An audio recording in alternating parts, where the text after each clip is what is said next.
So yun guys, malakas yung hangin ngayon mga lodi. So tatry nating paliparin tong ating itong saranggola guys na tura-tura guys sa malakas na hangin. So napakalakas ng hangin ngayon guys. At ayan, mag-isa lang ako magpapalipad. So try natin kung kaya ko ba siyang paliparin ng ako lang. Walang magtatalang mga lodi. So ayan So gagamit tayo ng tansi mga lodi na size 90 to 90. Size 90 or 9 millimeter mga lodi para matibay, para kayanin niya itong ating 6 feet na tura-tura mga lodi. So yan, bukan na natin. So tatali natin.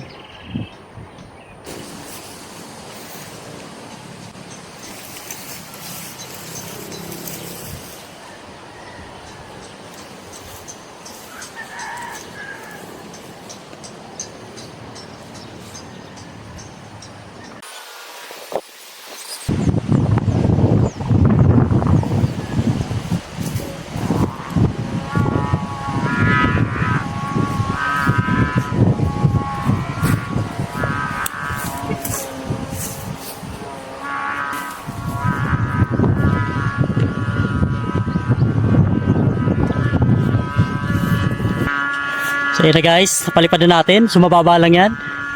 Lakas ang hangin guys. So bumuhol pa yung tali natin.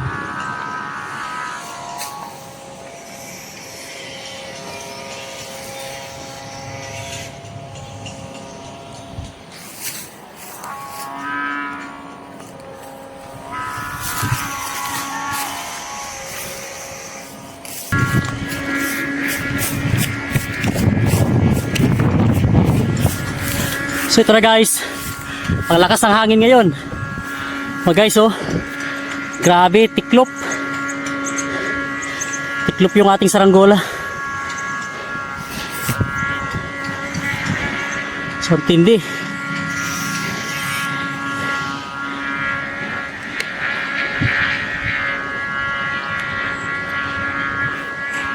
Ayan guys napakatindi ng hangin ngayon. Yun guys yan. Bawang pa kaya bus-busa sa baming sabit.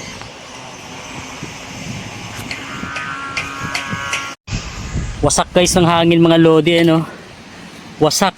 Medyo malutong na talaga tong charol natin na plastic mga lodi sa lakas ba naman ng hangin guys. Lakas ng hangin grabe, tindi ng hangin doon din. Grabe, ang lakas ng hangin guys kung mapapansin nyo guys yan tindi. So ayan guys, medyo malutong na tong plastic ng ating saranggola guys, kasi magdadalawang taon na to guys. Malutong na yung charol niya guys, wasak. So pinababa ko na siya guys dahil nag-iba na yung lipad niya. So ayan, ayusin natin yan. So yun lang guys. Ayan, shout out guys. Si Sinus. So yun guys, bye bye.